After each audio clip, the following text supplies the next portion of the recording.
Hey guys, welcome back to Me, Myself, and I. I am, as always, your intrepid game master, host, and player, Trevor Devall. This is a supplementary episode about Ironsworn, the RPG system that I'll be using in the upcoming, very soon upcoming, Season 2 of Me, Myself, and I, where we explore the adventures of Arn Kalapuki as he returns home to the Ironlands to fulfill a vow. What is the vow? I do not know. We will find out when we go to play. But before we do that, we have this episode where we're going to talk a little bit about Ironsworn, but we're going to do it with the creator himself, Sean Tompkin, who has joined me here today to talk about the game system, which is super cool, but also not just that. He is going to help me stat up Arn Kalapuki to transfer him from the Savage World system to the Ironsworn system. So that'll be super cool. If you want to skip right to the character building for Arn, you can go down to this time code right down here. Otherwise, sit back and enjoy, and welcome back to Supplemental 6, I believe, of Me, Myself, and I. Well, guys, I'm very honored to be sitting here with the creator of the Ironsworn RPG, Sean Tompkin. Sean, how are you? Thanks for coming on board the little show. I'm doing well. Thanks so much for having me. Yeah, it's my pleasure, man. This is a first for me. I don't normally do interviews because it's me, myself, and I. It's all about me. But now there's me and you, which is kind of cool. So obviously we're going to be talking about Ironsworn today, and we're going to get to statting up Arn Kalapuki, who is, of course, our main character for Season 2 of my show coming up very, very soon. Yep. But before we get to there, I just want to talk a little bit, take this chance to talk to the creator of the show about, or of the game, rather. About the game itself. So first of all, if you had to give sort of the elevator pitch to people who are unfamiliar with Ironsworn, 30 words or less, baby, what do you got? How would you describe the game to someone who's never heard of it at all, but is a player of traditional role-playing games? 30 words or less. Please don't count me because I'll probably violate that. I think I already have. So it's a tabletop role-playing game. It's a fantasy game. It's relatively gritty, sort of low fantasy. Takes the default setting as a rugged, perilous environment in the far north. You play a character who is Ironsworn, who sort of lives by their vows and is driven to complete quests in this perilous place. And that's how the mechanics of the game and the narrative of the game is driven, is by swearing and then fulfilling those vows. It's a relatively narrative game, so not super heavy mechanically. And one of its sort of main differentiating components is that it supports guided play, which is sort of traditional play of GM and players, and co-op, which is you and one or more players and no GM, and then solo mode, which is probably of most interest to you, which is just you, no GM. The system will help you sort of drive the narrative, see what happens, determine the outcome of your actions, etc. So were you aware of the solo RPG world when you created this, when you embarked on the game, or was it more of a traditional RPG with a GM and stuff, and then you sort of turned it into a more cooperative or solo thing? No, I definitely was. I think I was most familiar with things like the Mythic engine, which you're certainly familiar with. Use that a lot, I think, in your last season, and some various tools. And I had played around with a fair number of those same tools that you were using in Season 1, actually, in my own gameplay. And that was a foundational thing for Ironsworn. It wasn't about retrofitting it for solo play. It was about thinking about solo and co-op play from the ground up. And that was just sort of due to the reality of my gaming life, which tended to be, me, myself, and I, so to speak, or playing with my son or my wife or something like that. So small group and solo play. That's interesting because, I will admit that when I started this show, I had no idea there was a solo RPG community at all. I didn't know there was such thing as a community of solo people. It seemed like an oxymoron. I was doing it because I thought it would be kind of funny. Not funny. Well, funny too. I thought it'd be interesting to have just me doing all the characters. And then I do the show and everyone's like, yeah, I've been doing that for years. I'm like, oh, okay. And so it was the community that brought Ironsworn to my attention. They were the ones who said, oh, yeah, you should check this out. So I did, and of course I fell in love with it right away. I thought it was great. Now it's interesting, the rules are kind of based on the Powered by the Apocalypse system, largely. Yep. I mean, you've done a few modifications on that. What made you go with that particular rule set? I was somewhat fascinated by that rule set to begin with, so I'd played around with a lot of sort of hacking at various permutations of the rule set, like with Apocalypse World and Dungeon World and a few other things. I was interested in sort of a gritty low fantasy game for that system, which sort of existed a little bit. There's a version of that called City of Judas, which was a hack of Apocalypse World, which was sort of specifically gritty fantasy, and that's where Ironsworn sort of started, a little bit more of a hack of that.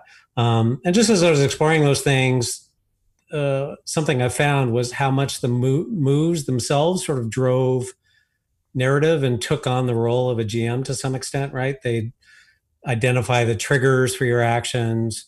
They identify what mechanically you need to do to resolve that action, and then what the outcome is. So all those things sort of like, in terms of like switching hats between a player and a GM, it felt pretty elegant and pretty seamless. So that was the main driver there. It's interesting because for those of you who are not familiar with the Powered by the Apocalypse rules, basically you take a static number, you add it to 2d6, and you get, like, if you get 10 or more, you get everything you want. If you get 7 to 9, you get something, but there's a complication. If you get 6 or less, there's a failure. But I noticed with Ironsworn, you added an interesting concept in there, which is there is no static target number. Every target number is randomly determined by a couple of d10s. So what was the thinking behind that? Because I have a question about that, actually, in terms of how to set task difficulties if you wanted to change up things. But yeah. What made you do that instead of sort of the bog standard Powered by the Apocalypse? There was a few reasons for that. One was I wanted a little bit more range in the math. With a typical sort of 2d6 plus stat, there's a fairly a +1, an additional +1 will have a fairly big impact. Once you get to like a +3 stat, you're pretty much almost assured to get into that sort of success strong hit territory most of the time. And I like, for solo play, I like a little bit of sort of gamey, sort of like trying to, add some mechanical bonuses to your moves to get advantage. So I just found that sort of stretching that range a little bit more mathematically worked a little bit better. Another was the 2d10s gives me that match mechanic for solo play. So whenever you see a match on those 2d10s, the narrative is potentially sort of given a little bit of a twist, whether it's positive or negative, depending on the outcome of the move. And then it generates a little bit more chaos, which I find to be a little bit more, for better or worse, entertaining. There's always a little bit more of, not having confidence in what the result is going to be of a particular move, no matter what you're going in with. There's always a potential sort of wrench in the works, which I just find for solo play, like that uncertainty, I think helps sort of drive interesting, fun, chaotic narrative. Yeah, I got 22 episodes out of it. Out of that idea of, I have no idea what's going to happen. When I saw the mechanic, I thought, that's really cool, because I'm just like you. I love having no idea what's going to happen. And as you say, with the standard dice roll, as you say, +1, +2, you start to think, okay, I got a pretty good chance at this. But with your version of 2d10, it really throws off the curve. But here's a question. What if you're dealing in a situation where you have, where you want to apply a specific task difficulty that's different? So for example, you have a character who is being chased, and they come to a cliff, and they have to scale the cliff. Well, in one version of that situation, it's a beautiful sunny day, the rocks are all very dry, but in the exact same situation now, it's raining, and the rocks are coated in slime. Yeah. In Ironsworn, how do you model the difference between those two situations? And this isn't a vow. This is just a single task. There's a few things to think about. And one is, in terms of framing the action, is a die roll even really necessary, right? And that may be the distinction between climbing a cliff if the character is assumed to be an adventurer and fairly proficient in athletic type activities. And if they may be assured that they can sort of get down that without danger, that there's other things that are presenting a greater danger than whether or not they can climb down these rocks. Whereas if it's, rainy, or they're under intense pressure because they're being chased or whatever, then a die roll really is required. The other is looking at the outcome of the moves. You sort of wrap the difficulty of things into what happens if you succeed or fail, right? Failure on something that's more dangerous means a more sort of dire outcome, right? You immediately sort of switch into more dramatic results, whereas sort of a softer failure on a less difficult task might mean sort of you're easing into more of those dire outcomes. So it really is, difficulty gets a little bit more wrapped into how you frame up the move itself, and then how you frame up the outcome, rather than what sits in the middle there, which is sort of the math, right? So yeah, it sort of eschews the typical sort of like difficulty variables and sort of wraps that a little bit more into sort of the narrative framing of things. It's going to be a little weird for me. I'm not going to lie. Going into Ironsworn, coming from a way more traditional. I mean, you've seen the show. Savage Worlds is about as traditional as you can get. I mean, it's very, you've got a -2 for this, but a +1 for this, and that's going to change. So I'm excited for it because it's very different, and it has a lot of potential that I'm very excited about. I'm nervous as hell, not going to lie. I'm nervous that I'm going to somehow screw it up. But I'm just going to try and have fun. So that said, is there any advice that you had for me, specific to Ironsworn, going into this campaign for season 2 of Me, Myself, and Die?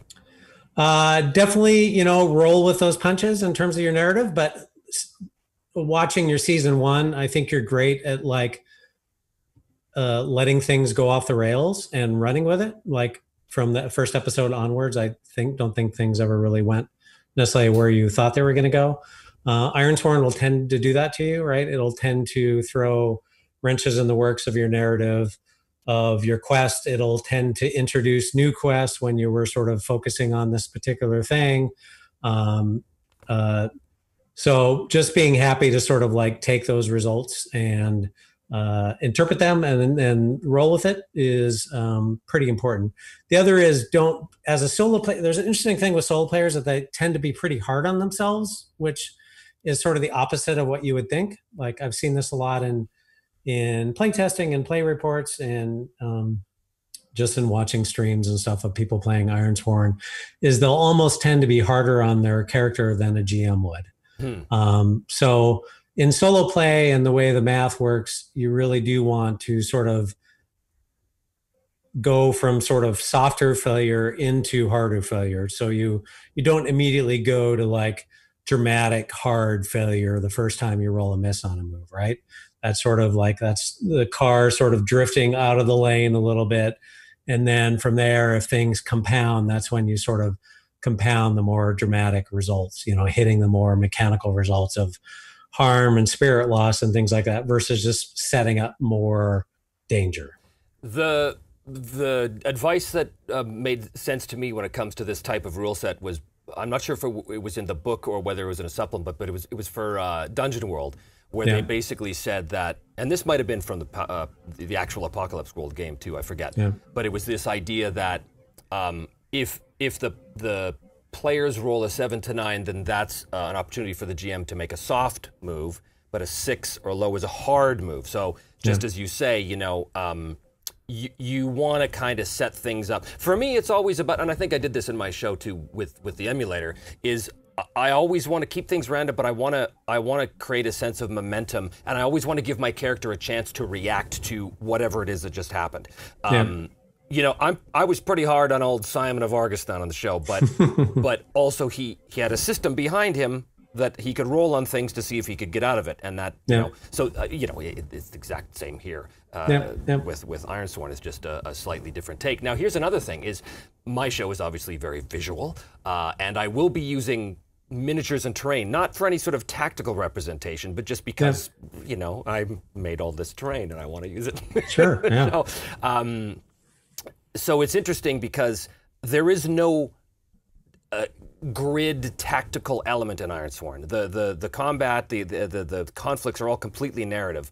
But it's going to be an interesting challenge, I think, for me to try and bridge those two things, to show a visual representation of something without the narrative getting straitjacketed by the visual representation of something. You know what I mean? Yeah, I mean, there's something to be said. There's sort of two ways to look at that. One is the visual representation, obviously, for your presentation is good for an audience.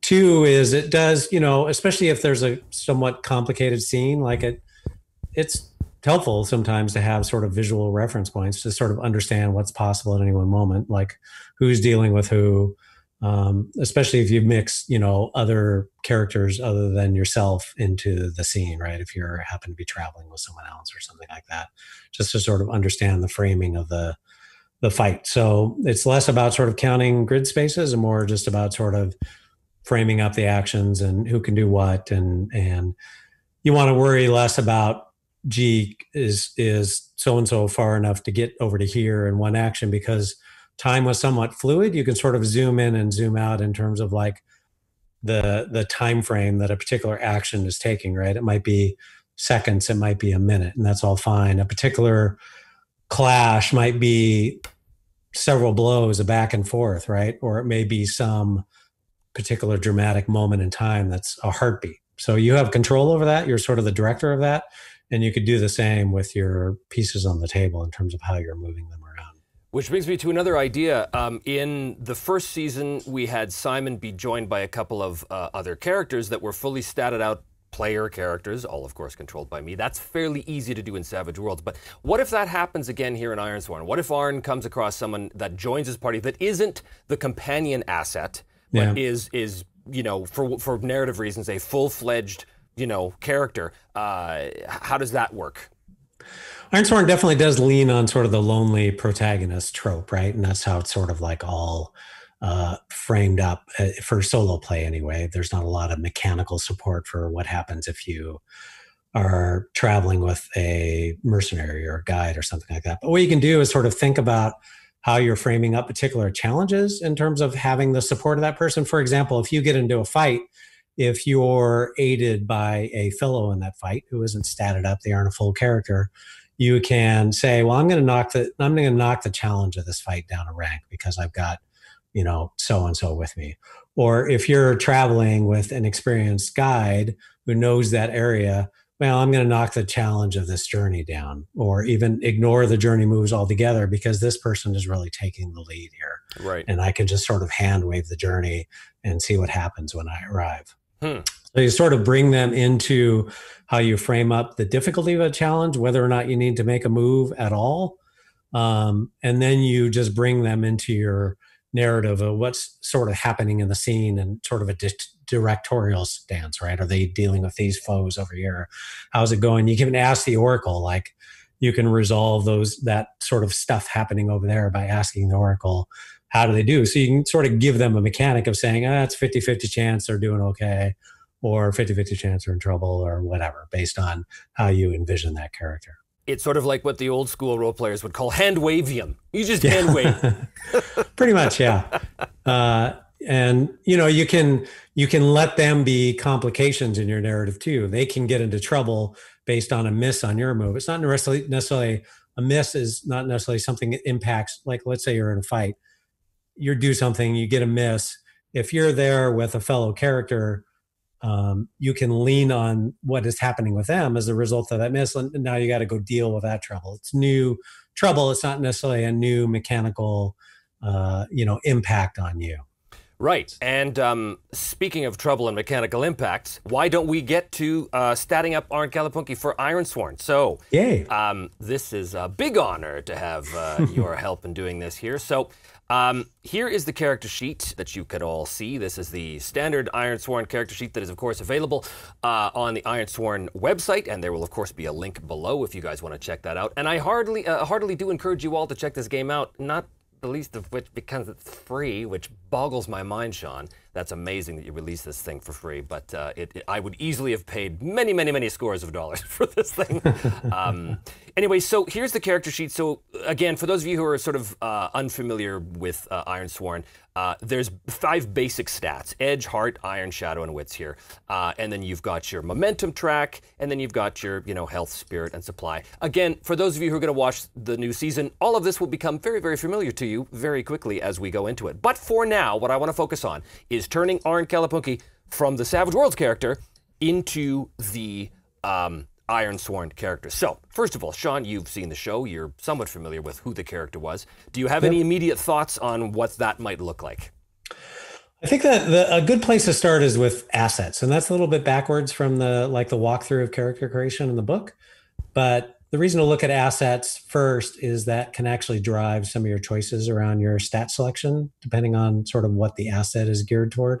Some of the assets are more beneficial with a particular stat, and also I think it just helps, gives you a better sort of picture for the character and a better starting place where stats can be a little bit more abstract, right? Assets can be a little bit more, give you a better foundation for sort of visualizing what the character is good at. You already have a little bit of sense of that based on Arn. He was a bounty hunter. I think I had a good sense that he was a pretty good outdoorsman, tracker, things like that, right? He obviously had a strong sense of honor because a lot of the decisions he made in your story were based on sort of following a path based on vows he had made, being an honorable person, going against previous vows he had made in order, and adjusting just based on what he had found. He was actually maimed, like he's got a bum leg now, which we can talk about whether or not that's a thing for this character.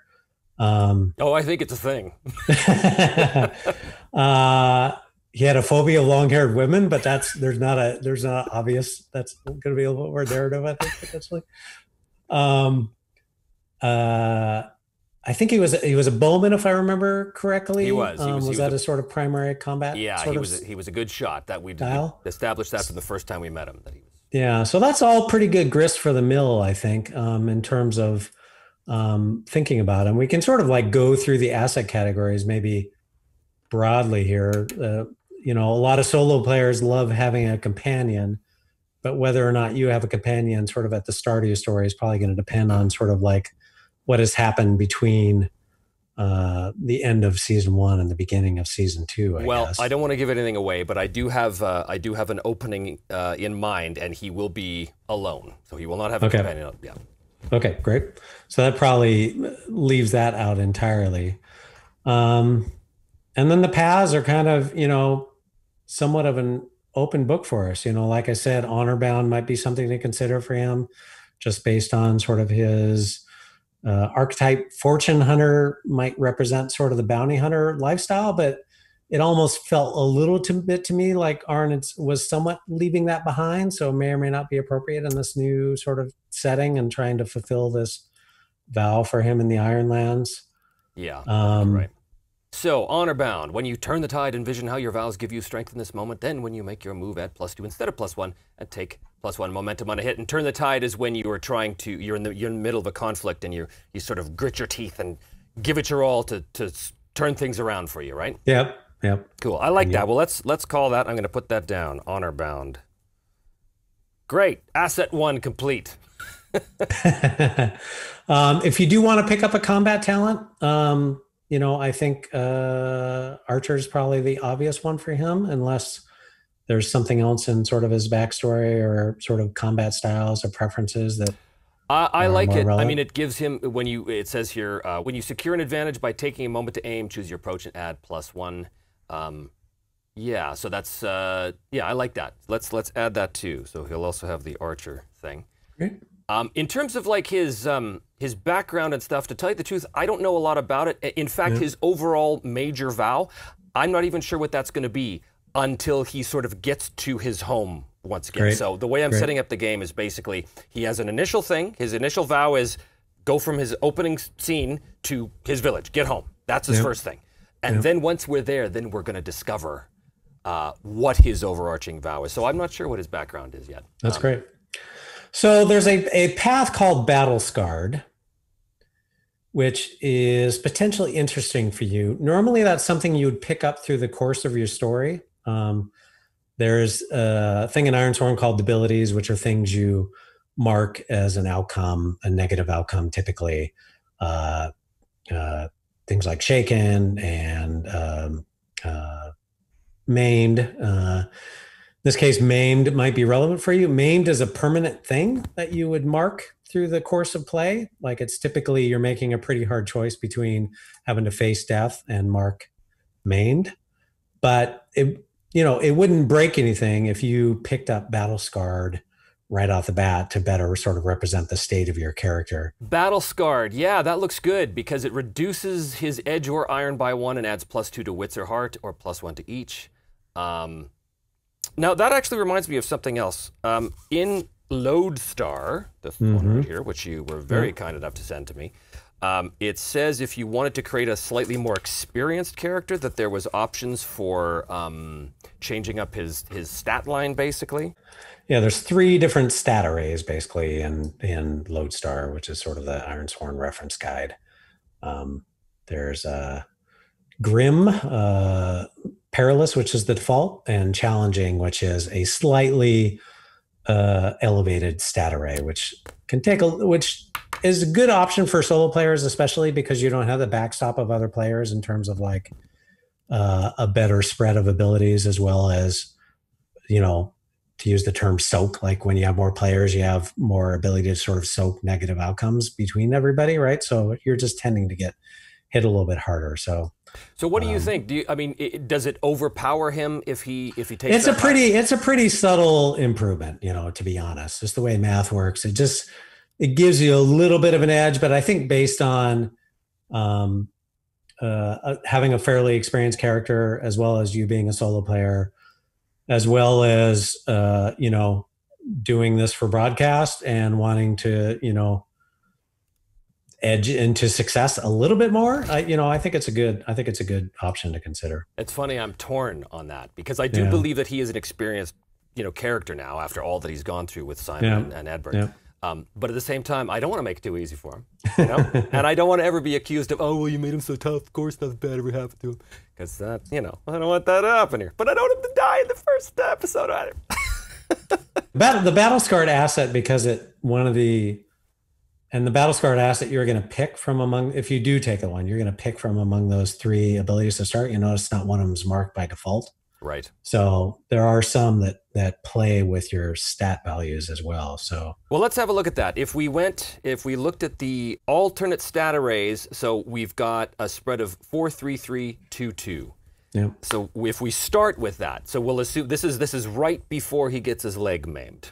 Okay. Yeah. So out of these stats, what do you think the 4 would be in? Would it be heart or shadow? Because he was a bounty hunter and he was sort of a sneaky guy, but he was also a honorable fella.